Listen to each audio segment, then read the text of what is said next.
Hi everyone, welcome to my YouTube classes. In today's class, we are going to discuss about the pedagogy of language development. ನನ್ನೆಲ್ಲ T ಪರೀಕ್ಷಾರ್ಥಿಗಳಿಗೆ ಸ್ವಾಗತ. ಇವತ್ತಿನ ಒಂದು ತರಗತಿಯಲ್ಲಿ ನಾವು ಈ ಪೆಡಗಾಜಿ ಆಫ್ ಲ್ಯಾಂಗ್ವೇಜ್ ಡೆವಲಪ್ಮೆಂಟ್ ಒಂದು ಲೆಸನ್ ಮೇಲೆ ಕೆಲವೊಂದಿಷ್ಟು ಇಂಪಾರ್ಟೆಂಟ್ ಏರಿಯಾವನ್ನು ಕುರಿತು ಅಧ್ಯಯನ ಮಾಡೋಣ. Let's look at the topic then. What is pedagogy? The word pedagogy is not a science of teaching or instructing. It is the discipline that deals with the theory and practice of education. ಇಲ್ಲಿ pedagogy ಅಂತಂದರೆ ಇದು ಒಂದು ಕಲೆ ಮತ್ತು ಒಂದು ವಿಜ್ಞಾನ. ಅಂದರೆ ಬೋಧನೆ ಮಾಡ್ತಕ್ಕಂಥ ಒಂದು ವಿಜ್ಞಾನವನ್ನು ಅಥವಾ ಇನ್ಸ್ಟ್ರಕ್ಟ್ ಮಾಡ್ತಕ್ಕಂಥ ವಿಜ್ಞಾನವನ್ನು ನಾವು ಪೆಡಗಾಜಿ ಅಂತ ಕರಿಬೋದು. It involves the theory and practice of education. Etymology means even the word, the pedagogy word is derived from the Greek word pedagogia, which means to lead the child. ಅಂದರೆ ಇಲ್ಲಿ ಶಿಕ್ಷಣ ಕ್ಷೇತ್ರದಲ್ಲಿ ಅತ್ಯಂತ ಪ್ರಮುಖ ಪಾತ್ರವನ್ನು ವಹಿಸ್ತಕ್ಕಂಥ ಮಗುವೆ ಕೇಂದ್ರಿತವಾದಂಥ ಒಂದು ಬೋಧನಾ ಪದ್ಧತಿಯನ್ನು ನಾವು ಯಾವ ರೀತಿ ಅಳವಡಿಸ್ಕೋಬೇಕು, ಮಗುವಿಗೆ ಒಂದು ಸಮಥಿಂಗ್ ಲೀಡ್ ದ ಚೈಲ್ಡ್ ಅಂದರೆ ಇಲ್ಲಿ ಮಗುವಿನ ಕಲಿಕೆಯನ್ನು ಒಂದು ನಿರ್ದಿಷ್ಟ ಗುರಿಯೆಡೆಗೆ ತಲುಪಿಸಲಿಕ್ಕೆ ನಾವೇನೆಲ್ಲ ಸಾಧನಗಳನ್ನು ಮೆಥಡ್ಸನ್ನು ಯೂಸ್ ಮಾಡ್ತೀವಿ, ಅದನ್ನು ಯಾವ ರೀತಿ ಯೂಸ್ ಮಾಡಬೇಕು ಅನ್ನೋದ್ರ ಕುರಿತು ಸವಿಸ್ತಾರವಾದಂಥ ಮಾಹಿತಿಯನ್ನು ಕೊಡ್ತಕ್ಕಂಥ ಪದವೇ ಪೆಡಗಾಜಿ ಅಂತ ಹೇಳ್ಬೋದು. And then what is language then? Let's look at the language, some light introduction about the language. Language is one of the unique creations of man. Man alone is endowed with the power of speech. Language is an essential part of human life. Language is means of communication. It's a fundamental medium through which one can express one's ideas, thoughts, feelings and messages. ಅಂದರೆ ಇಲ್ಲಿ ಭಾಷೆ ಅಂದರೆ ಏನು ಅಂತಂದರೆ, ಇದು ಭಾಷೆ ಅನ್ನುವಂಥದ್ದು ಅತ್ಯಂತ ಎಲ್ಲ ಜೀವಿಗಳಲ್ಲಿ ಶ್ರೇಷ್ಠ ಜೀವಿ ಮತ್ತು ಬುದ್ಧಿಜೀವಿಯಾದಂಥ ಮನುಷ್ಯನು ಮಾತ್ರ ಉಪಯೋಗಿಸ್ತಕ್ಕಂಥ ಒಂದು ಭಾಷೆ. ಈ ಭಾಷೆಯಲ್ಲಿ ಏನೆಲ್ಲ ಒಳಗೊಂಡಿರುತ್ತೆ ಅಂದರೆ, ಈ ಇಟ್ಸ್ ಮೀನ್ಸ್ ಆಫ್ ಕಮ್ಯುನಿಕೇಷನ್. ನಾವು ಭಾಷೆಯನ್ನು ಒಂದು ಸಂವಹನಕ್ಕಾಗಿ, ಸಂಪರ್ಕಕ್ಕಾಗಿ, ಸಂವಹನದ ಸಾಧನವನ್ನಾಗಿ ಉಪಯೋಗಿಸ್ತೀವಿ. And it's A fundamental medium through which one can express. ಇಲ್ಲಿ ಕೇವಲ ಒಬ್ಬ ವ್ಯಕ್ತಿ ಇನ್ನೊಬ್ಬ ವ್ಯಕ್ತಿಯ ಜೊತೆ ತನ್ನ ಒಂದು ಅನಿಸಿಕೆ, ಅಭಿಪ್ರಾಯಗಳನ್ನು, ವಿಚಾರಗಳನ್ನು, ಚಿಂತನೆಗಳನ್ನು, ಭಾವನೆಗಳನ್ನು ಹಂಚ್ಕೋಬೇಕಾದ್ರೆ ಅದಕ್ಕೊಂದು ಮೀಡಿಯಮ್ ಬೇಕು, ಒಂದು ಮಾಧ್ಯಮ ಬೇಕು. ಆ ಮಾಧ್ಯಮವೇ ಈ ಭಾಷೆ ಅಂತ. Okay, and the word language has its origin in the Latin word lingua. ಅಂದರೆ ಈ ಲ್ಯಾಂಗ್ವೇಜ್ ಅನ್ನುವಂಥ ಪದನೂ ಕೂಡ ಲ್ಯಾಟಿನ್ ಭಾಷೆಯಾದಂಥ ಲಿಂಗ್ವಾ ಪದದಿಂದ ಒಂದು ಡಿರೈವ್ ಆಗುವಂಥದ್ದು. ಹಾಗಾದರೆ what is the meaning of the word lingua? ಹಾಗಾದರೆ ಲಿಂಗ್ವಾ ಅಂತಂದ್ರೆ ಏನು? Which means which is produced with the tongue. ಇಲ್ಲಿ ನಾಲಿಗೆ ಸಹಾಯದಿಂದ ಏನು ಒಂದು ಉಚ್ಚಾರಣೆಯನ್ನು ನಾವು ಮಾಡ್ತೀವಿ, ಲಿಂಗ್ವಾ ಅಂತಂದರೆ that is which is produced with the help of the tongue ಅಂತ. ಇಲ್ಲಿ ನಾಲಿಗೆ ಸಹಾಯದಿಂದ ಉದ್ಭವಿಸ್ತಕ್ಕಂಥ ಒಂದು ಪದ ಅಂತ ಹೇಳ್ಬೋದು. Language is the means of gaining control over once thoughts and it is the manipulation of experience. ಅಂದರೆ ಇಲ್ಲಿ ಭಾಷೆ ಅನ್ನುವಂಥದ್ದು ಒಬ್ಬ ವ್ಯಕ್ತಿ ತನ್ನ ವಿಚಾರ ವಿನಿಮಯಗಳನ್ನು ಸಂಗ್ರಹಿಸುವಂಥದ್ದು ಮತ್ತು ಅದನ್ನು ಎಲ್ಲಿ ಬೇಕು, ಹೇಗೆ ಬೇಕು, ಎಷ್ಟು ಬೇಕು ಅನ್ನೋದನ್ನು ಉಪಯೋಗಿಸಲಿಕ್ಕೆ ಇರ್ತಕ್ಕಂಥ ಮನುಷ್ಯ ಕಂಡುಕೊಂಡಂಥ ಒಂದು ಸಮೂಹ ಭಾಷೆ ಅಂತ ಹೇಳ್ಬೋದು. And its manipulation of experience. ಮನುಷ್ಯನಲ್ಲಿರ್ತಕ್ಕಂಥ ವಿವಿಧ ರೀತಿಯ ಅನುಭವಗಳನ್ನು, ಜ್ಞಾನವನ್ನು ಹಂಚಿಕೊಳ್ಳಲಿಕ್ಕೆ ಈ ಭಾಷೆ ಬೇಕೇ ಬೇಕು ಅಂತ ಅರ್ಥ. And now what are the different definitions about language? Allen, he says that language is means of communicating thoughts. ಇಲ್ಲಿ ಅಲೆನ್ ಎನ್ನುವಂಥ ಒಬ್ಬ ಭಾಷಾಶಾಸ್ತ್ರಜ್ಞ ಹೇಳ್ತಾರೆ, it's a means of communicating thoughts. ಅಂದರೆ ನಮ್ಮ ವಿಚಾರಗಳನ್ನು ವಿನಿಮಯ ಮಾಡಿಕೊಳ್ಳಲಿಕ್ಕೆ ಇರ್ತಕ್ಕಂಥ ಒಂದು ಸಾಧನ ಅಂತ ಹೇಳ್ತಾರೆ. ಆ್ಯಂಡ್ ಬ್ಲಾಚ್ ಅಂಡ್ ಟ್ರ್ಯಾಗರ್ ಹೇಳ್ತಾರೆ, language is a system of arbitrary vocal symbols by means of which a social group cooperates. ಅಂದರೆ ಇಲ್ಲಿ ಭಾಷೆ ಅನ್ನುವಂಥದ್ದು ಒಂದಿಷ್ಟು ಪದಗಳ, ಶಬ್ದಗಳ ಒಂದು ಸಾಂಕೇತಿಕ ರೂಪದಲ್ಲಿ ನಾವು ಉಪಯೋಗಿಸ್ತೀವಿ. ಇದರ ಮುಖಾಂತರ ಒಂದು ಸಾಮಾಜಿಕ ಗುಂಪು ಪರಸ್ಪರರು ಏನು ಮಾಡ್ತಾರೆ ಅಂದರೆ ಒಂದು ಸಂವಹನವನ್ನು ಮಾಡಿಕೊಳ್ಳಲಿಕ್ಕೆ ಸಾಧ್ಯ ಆಗುತ್ತೆ ಅಂತ ಹೇಳ್ತಾರೆ. And great linguist Noam Chomsky says that language is a set of sentences, each finite in length and constructed of finite set of elements. ಇಲ್ಲಿ ಗ್ರೇಟ್ ಲಿಂಗ್ವಿಸ್ಟ್ ಆದಂಥ ಅಮೆರಿಕದ ನಾಮ್ ಚಾಮ್ಸ್ಕಿ ಅವರು ಹೇಳ್ತಾರೆ, it's a set of sentences. ಅಂದರೆ ಇಲ್ಲಿ ಒಂದು ನಿರ್ದಿಷ್ಟಪಡಿಸಿದಂಥ ವಾಕ್ಯಗಳ ರಚನೆ ಇರುತ್ತೆ, ಪ್ರತಿಯೊಂದು ಕೂಡ ಒಂದು ಫೈನೈಟ್ ಲೆಂತ್ ಅನ್ನು ಹೊಂದಿರ್ತವೆ. ಆಮೇಲೆ construction of finite set of elements, ಅದರಲ್ಲಿರ್ತಕ್ಕಂಥ ಪ್ರತಿಯೊಂದು ವಾಕ್ಯದಲ್ಲಿ ನಿರ್ದಿಷ್ಟಪಡಿಸಿದಂಥ ಒಂದಿಷ್ಟು ಪದಗಳ ಪ್ರಯೋಗ ಮಾಡ್ತೀವಲ್ಲ, ಅದಕ್ಕೆ ನಾವು ಲ್ಯಾಂಗ್ವೇಜ್ ಅಂತ ಕರಿಬಹುದು ಅಂಥೇಳಿ ನೋಮ್ ಚಾಮ್ಸ್ಕಿ ಅವರು ಹೇಳ್ತಾರೆ. And Henry Sweet says that language may be defined as the expression of thoughts by means of speech sounds.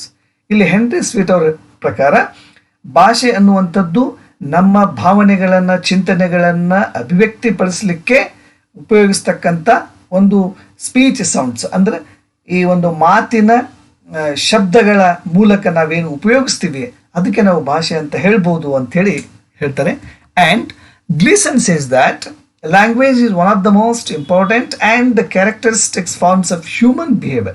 ಇಲ್ಲಿ ಮನುಷ್ಯನ ವರ್ತನೆಯ ಬಲು ಮುಖ್ಯವಾದ ಮತ್ತು ವಿಶೇಷ ಗುಣಗಳಿಂದ ಕೂಡಿರ್ತಕ್ಕಂಥ ಒಂದು ಸಂವಹನಕ್ಕೆ ಮಾತನಾಡ್ತಕ್ಕಂಥ ಒಂದು ಮೀನ್ಸ್ ಅನ್ನು ಏನು ಯೂಸ್ ಮಾಡ್ತೀವಿ ಅದಕ್ಕೆ ನಾವು ಭಾಷೆ ಅಂತೇಳಿ ಕರಿಬಹುದು ಅಂತ ಹೇಳ್ತಾರೆ. Then what are the different theories about origin of language? ಹಾಗಾದರೆ ಈ ಭಾಷೆಯ ಹುಟ್ಟಿನ ಬಗ್ಗೆ ಬಹಳಷ್ಟು ಥಿಯರೀಸ್ ಇದ್ದಾವೆ. ಅದರಲ್ಲಿ ಕೆಲವೊಂದಿಷ್ಟು ಥಿಯರೀಸನ್ನು ನಾವು ಇಲ್ಲಿ ಅಧ್ಯಯನ ಮಾಡೋಣ. ಇಲ್ಲಿ ಒನೋಮ್ಯಾಟೋಪಿಕ್ ಥಿಯರಿ ಅಂತ ಕರೀತೀವಿ. It's also known as bow theory. Means it assumes that speech originated from sound imitation. ಅಂದರೆ ಇಲ್ಲಿ ಬಹುಮುಖ್ಯವಾಗಿ ಶಬ್ದವನ್ನು ನಾವು ಇಮಿಟೇಷನ್ ಏನು ಮಾಡ್ತೀವಿ, ಅನುಕರಣೆ ಮಾಡ್ತೀವಲ್ಲ, ಈ ಶಬ್ದದ ಅನುಕರಣೆಯಿಂದ ಹುಟ್ಟಿಕೊಂಡಂಥ ಒಂದು ಈ ಒನೋಮ್ಯಾಟೋಪಿಕ್ ಥಿಯರಿ ಅಂದರೆ ಈ ಲ್ಯಾಂಗ್ವೇಜ್ ಅಂತ ಶಬ್ದ ನೋಡಿ, ಎಲ್ಲ ಯಾವುದೇ ಒಂದು ಭಾಷೆಯನ್ನು ಆಡಬೇಕಾದ್ರೆ ಅಲ್ಲಿ ಶಬ್ದ ಇರಲೇಬೇಕು. ಆ ಶಬ್ದದ ಮುಖಾಂತರ ನಾವು ಭಾಷೆಯನ್ನು ಆಡಲಿಕ್ಕೆ ಬರುತ್ತೆ ವಿನಃ ವಿತೌಟ್ ಸೌಂಡ್ ಆಗಲಿ ನಾವು ಒಂದು ಭಾಷೆಯನ್ನು ಪ್ರಯೋಗ ಮಾಡಲಿಕ್ಕೆ ಸಾಧ್ಯ ಇಲ್ಲ ಅಂತ. Okay. And the second one is yo theory ಅಂತ. Physical effort cause the origin of language. ಇಲ್ಲಿ ಮನುಷ್ಯನ ದೈಹಿಕ ಒಂದು ಸಾಮರ್ಥ್ಯ ಏನಿದೆ, ಎಫರ್ಟ್ ಏನಿದೆ, ಅದು ನಮ್ಮ ಭಾಷೆಗೆ ಉಗಮಕ್ಕೆ ಕಾರಣವಾಯಿತು ಅಂತ ಹೇಳ್ತಾರೆ. For example, yes of course the physical effort like the using the hands, using the tongues, using the lips, okay, the different parts of our body, they play a very important role in using the language. ಅಂದರೆ ಭಾಷೆಯನ್ನು ನಾವು ಉಪಯೋಗಿಸ್ಬೇಕಂದ್ರೆ ಇಲ್ಲಿ ದೇಹದ ವಿವಿಧ ಅಂಗಾಂಗಗಳು ಪಾಲ್ಗೊಳ್ತವೆ. ಹಾಗಾಗಿ it's nothing but ದೇಹದ ಅಂಗಾಂಗಗಳನ್ನು ಉಪಯೋಗಿಸಿಕೊಂಡು ನಾವೇನು ಒಂದು ಕಮ್ಯುನಿಕೇಷನ್ ಮಾಡ್ತೀವಿ ಅದು ನಾವು ಭಾಷೆ ಅಂಥೇಳಿ ಕರಿಬೋದು ಅಂತ ಹೇಳ್ತಾರೆ. And oral gesture source theory ಅಂತ. ಇಲ್ಲಿ language is developed through gestures along with sounds. ಇಲ್ಲಿ ಓರಲ್ ಗೆಸ್ಚರ್ ಸೋರ್ಸ್ ಥಿಯರಿ ಹೇಳುವಾಗೆ ಗೆಸ್ಚರ್ ಅಂತಂದ್ರೇನು, ಒಂದಿಷ್ಟು ನಾವು ಸನ್ನೆಗಳನ್ನು ಮಾಡ್ತೀವಿ. ಅಂದರೆ ಈ ಭಾಷೆ ಅನ್ನುವಂಥದ್ದು ಕೆಲವೊಂದಿಷ್ಟು ಸನ್ನೆಗಳನ್ನು ಉಪಯೋಗಿಸಿಕೊಂಡು ಅದಕ್ಕೆ ಒಂದಿಷ್ಟು ಶಬ್ದವನ್ನು ಆ್ಯಡ್ ಮಾಡಿ ಹುಟ್ಟಿಕೊಂಡಿದೆ, ಅದಕ್ಕೆ ನಾವು ಭಾಷೆ ಅಂತ ಕರಿತೀವಿ ಅಂತ ಓರಲ್ ಗೆಸ್ಚರ್ ಸೋರ್ಸ್ ಥಿಯರಿ ಹೇಳುತ್ತೆ. ಆ್ಯಂಡ್ ಗ್ಲಾಸೋ ಜೆನೆಟಿಕ್ಸ್ ಥಿಯರಿ ಹೇಳುತ್ತೆ language is develop because of biographical factors ಅಂತ. ಅಂದರೆ ಇಲ್ಲಿ ಭಾಷೆ ಅನ್ನುವಂಥದ್ದು ನಮ್ಮ ವಿವಿಧ ಒಂದು ಬಯೋಗ್ರಾಫಿಕಲ್ ಫ್ಯಾಕ್ಟರ್ ಅನುಗುಣವಾಗಿ ಹುಟ್ಕೊಂಡಿದೆ ಅಂತ ಹೇಳ್ತಾರೆ. And Singh song theory says that language comes out of play, laughter, cooing, emotional muttering, etc. This theory is also called as a Jesperson propounded theory, the sing-song theory. ಇಲ್ಲಿ ಒಬ್ಬ ಗ್ರೇಟ್ ಲಿಂಗ್ವಿಸ್ಟ್ ಆದಂಥ ಜೆಸ್ಪರ್ಸನ್ ಅವರು ಪ್ರತಿಪಾದಿಸಿದಂಥ ಒಂದು theory ಇದು. ಇಲ್ಲಿ ಭಾಷೆ ಅನ್ನುವಂಥದ್ದು ಒಂದು ಆಟದ ಮುಖಾಂತರ, ನಗುವಿನ ಮುಖಾಂತರ, ಕಿರುಚೋದರ ಮುಖಾಂತರ, ಎಮೋಷ್ನಲ್ ಮಟರಿಂಗ್, ಭಾವನಾತ್ಮಕವಾಗಿ ನಾವೇನಾದರೂ ವ್ಯಕ್ತಪಡಿಸಬೇಕಾದ್ರೆ ಅಂಥ ಸಂದರ್ಭದಲ್ಲಿ ನಾವು ಏನು ಒಂದು ಪದಗಳ ಪ್ರಯೋಗವನ್ನು ಮಾಡ್ತೀವಿ ಅದಕ್ಕೆ ಅಲ್ಲಿ ಆ ಒಂದು ಸಂದರ್ಭದಲ್ಲಿ ಭಾಷೆ ಉಗಮವಾಯಿತು ಅಂತ ಇವರು ಪ್ರಫೌಂಡ್ ಮಾಡ್ತಾರೆ, ಹೇಳ್ತಾರೆ, ಮಂಡಿಸ್ತಾರೆ ಅಂತ. ಆ್ಯಂಡ್ ನಾವು let's look at the nature of language. ಅಂದರೆ ಇಲ್ಲಿ ಒಂದು ಭಾಷೆಯ ಸ್ವಭಾವ ಹೇಗಿರುತ್ತೆ, ಅದರ ಒಂದು ಸ್ವರೂಪ ಹೇಗಿರುತ್ತೆ ಅನ್ನೋದ್ರ ಕುರಿತು ಅಧ್ಯಯನ ಮಾಡೋಣ. Important means of communication and essentially speech. ಹಾಗಾದರೆ ನೇಚರ್ ಆಫ್ ಲ್ಯಾಂಗ್ವೇಜ್ ಏನು? The first and foremost important point is it's means of communication, essential speech. ಇಲ್ಲಿ ಬಹುಮುಖ್ಯವಾಗಿ ಭಾಷೆಯನ್ನು ನಾವು ಸಂವಹನ ಮಾಡಲಿಕ್ಕೆ ಉಪಯೋಗಿಸ್ತೀವಿ, ಅದು ಒಂದು ಶಬ್ದದ ರೂಪದಲ್ಲಿ ಅಂತ. And second point is it's A carrier of civilisation and culture.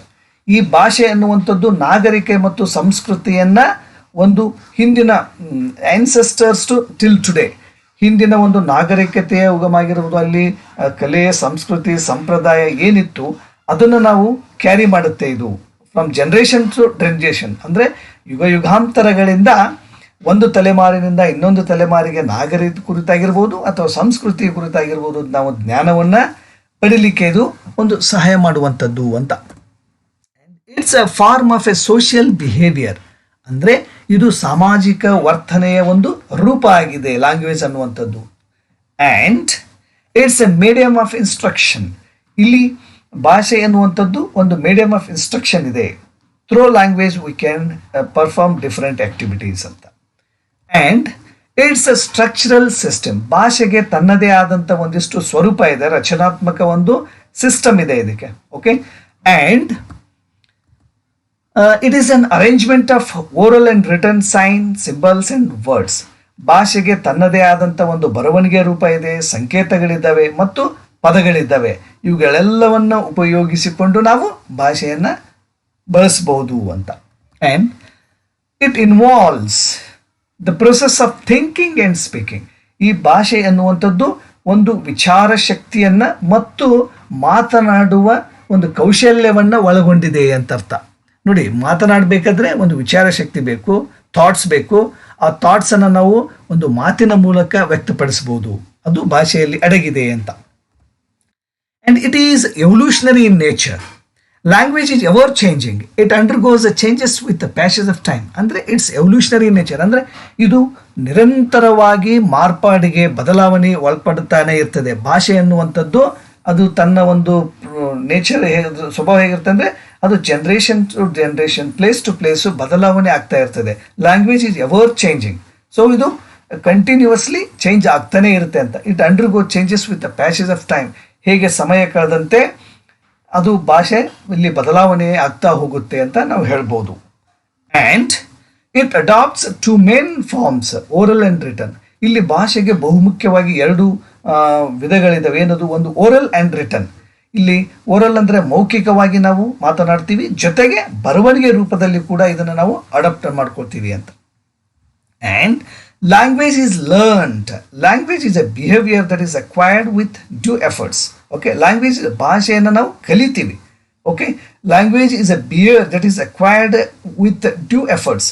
ಇಲ್ಲಿ ಭಾಷೆಯನ್ನು ನಾವು ನಮ್ಮ ವರ್ತನೆ ಮೂಲಕ ಇನ್ನೊಬ್ಬರನ್ನ ಆಲಿಸೋದ್ರ ಮೂಲಕ ಕಲಿತೀವಿ ಅಂತ. ಹೇಗೆ ಮಗು ನ್ಯಾಚುರಲ್ ಆಗಿ ಕಲಿಯುತ್ತೆ ಮನೆಯಲ್ಲಿ ತನ್ನ ಪೇರೆಂಟ್ಸಿಂದ ಆಗಿರ್ಬೋದು, ನೇಬರ್ಸಿಂದ, like this it continues learning process, it goes on, it is acquired.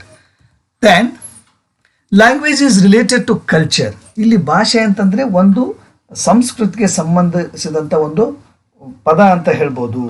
Language develops in a cultural context and therefore meets the needs of the society in which it develops.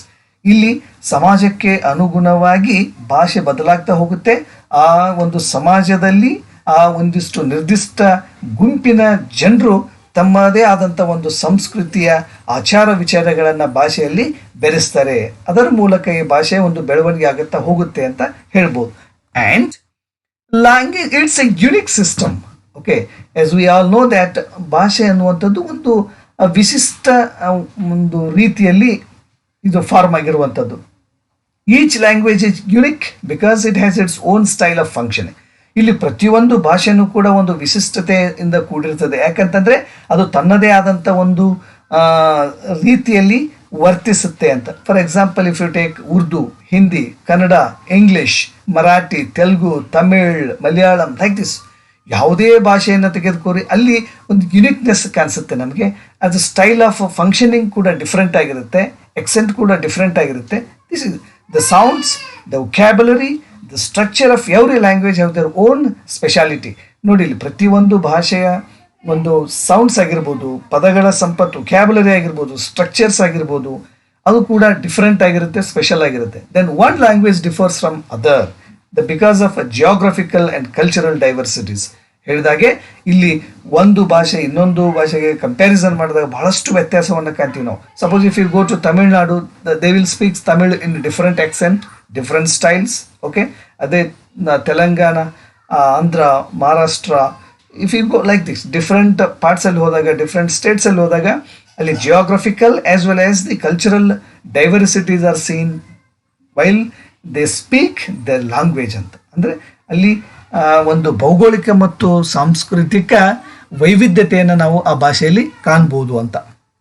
And functions of language. ಹಾಗಾದರೆ language functions ಏನು, ಯಾವ ಒಂದು ಫಂಕ್ಷನ್ಸನ್ನು language ಮಾಡುತ್ತೆ ಅಂದರೆ communication. The first and the foremost function of the language is to communicate. Language is the basic means of communication. ಇಲ್ಲಿ ಒಬ್ಬ ವ್ಯಕ್ತಿ ಇನ್ನೊಬ್ಬ ವ್ಯಕ್ತಿಯೊಂದಿಗೆ ನಾವು ಏನಾದರೂ ಸಂವಹನವನ್ನು ಮಾಡಬೇಕಾದ್ರೆ ಅಲ್ಲಿ ಭಾಷೆಯನ್ನು ಪ್ರಮುಖವಾಗಿ ಉಪಯೋಗಿಸ್ತೀವಿ ಅಂತ. And expressive language is use to express our thoughts, feelings and ideas. ಇಲ್ಲಿ ಅಭಿವ್ಯಕ್ತಿಪಡಿಸುವಂಥದ್ದು, ಅಭಿವ್ಯಕ್ತಿಗೊಳಿಸುವಂಥದ್ದು ಈ ಲ್ಯಾಂಗ್ವೇಜ್ದ ಒಂದು ಪ್ರಮುಖ ಫಂಕ್ಷನ್ ಆಗಿರುತ್ತೆ. ನಮ್ಮ ವಿಚಾರಗಳನ್ನಾಗಿರ್ಬೋದು, ಭಾವನೆಗಳನ್ನಾಗಿರ್ಬೋದು, ಐಡಿಯಾಸನ್ನಾಗಿರ್ಬೋದು ಕೂಡ ನಾವು ಏನು ಮಾಡ್ತೀವಿ, ಒಂದು ಭಾಷೆಯ ಮೂಲಕ ಅದನ್ನು ವ್ಯಕ್ತಪಡಿಸಲಿಕ್ಕೆ ಸಾಧ್ಯ ಇದೆ. ಭಾಷೆ ಇಲ್ಲ ಅಂತಂದಿದ್ರೆ ನಾವು ಅದನ್ನು ವ್ಯಕ್ತಪಡಿಸೋಕೆ ಆಗ್ತಾ ಇರಲಿಲ್ಲ. Okay, and informative language is use to pass and receive the information. ಇಲ್ಲಿ ಮಾಹಿತಿಯನ್ನು ನೀಡಲು ಮತ್ತು ಪಡೆದುಕೊಳ್ಳಲು ಭಾಷೆ ಬಹಳಷ್ಟು ನಮಗೆ ಪ್ರಮುಖವಾದಂಥ ಒಂದು ಫಂಕ್ಷನನ್ನು ಮಾಡುತ್ತೆ ಅಂತ. And directive language is use to direct people in daily life. ಹಾಗೆ ಇಲ್ಲಿ ಭಾಷೆ ಅನ್ನುವಂಥದ್ದು ಪ್ರತಿದಿನ ನಿತ್ಯದ ಕೆಲಸ ಕಾರ್ಯಗಳನ್ನು ಮಾಡಲಿಕ್ಕೆ ನಮಗೆ ಬಹಳಷ್ಟು ಸಹಕಾರಿಯಾಗಿದೆ, ನಿರ್ದೇಶನ ನೀಡುವಂಥ ಒಂದು ಪ್ಲೇಯನ್ನು ರೋಲ್ ಮಾಡುತ್ತೆ ಅಂತ. And preservation of thoughts. Language is used to preserve our thoughts through written form. ಹಾಗಾದರೆ ನಮ್ಮ ಒಂದು ವಿಚಾರಗಳನ್ನು, ಉತ್ಕೃಷ್ಟ ವಿಚಾರಗಳನ್ನು, ಭಾವನೆಗಳನ್ನು ನಾವು ಹಿಡಿದಿಡ್ತೀವಿ. ಹೇಗೆ ಅಂತಂದರೆ ರಿಟರ್ನ್ ಫಾರ್ಮಲ್ಲಿ ನಮ್ಮಲ್ಲಿ ಬಂದಂಥ ಐಡಿಯಾಸನ್ನು ನಾವು ಆ ರಿಟರ್ನ್ ಫಾರ್ಮಲ್ಲಿ ಬರೆದು ಅದನ್ನು ನಾವು ಏನು ಮಾಡ್ಬೋದು, ಕಲೆಕ್ಟ್ ಮಾಡಿ ಇಟ್ಕೋಬೋದು ಅಂತ. Okay, and fluency in language helps us to gain confidence. ಇಲ್ಲಿ ನಿರರ್ಗಳತೆ, ಫ್ಲೂಯೆನ್ಸಿ ಅಂದರೆ ಯಾವುದೇ ಒಂದು ಭಾಷೆಯ ಮೇಲೆ ಪ್ರಭುತ್ವವನ್ನು ಪಡಿಬೇಕಾದ್ರೆ ಆ ಒಂದು ನಿರರ್ಗಳತೆ ಬಂತು ಅಂದರೆ ನಮಗೆ ಆ ಒಂದು ಭಾಷೆಯ ಮೇಲೆ ಕಾನ್ಫಿಡೆನ್ಸ್ ಬರುತ್ತೆ. ನಾವು ಆತ್ಮಸ್ಥೈರ್ಯದಿಂದ ಆ ಭಾಷೆಯನ್ನು ಮಾತಾಡ್ಬೋದು ಮತ್ತು ಕಮ್ಯುನಿಕೇಟ್ ಮಾಡ್ಬೋದು ಅಂತ. And after this what are the language components. ಹಾಗಾದರೆ ಈ ಭಾಷೆ ಅನ್ನುವಂಥದ್ದು ಯಾವೆಲ್ಲ ಅಂಶಗಳಿಂದ ಕೂಡಿದೆ ಅಂತ.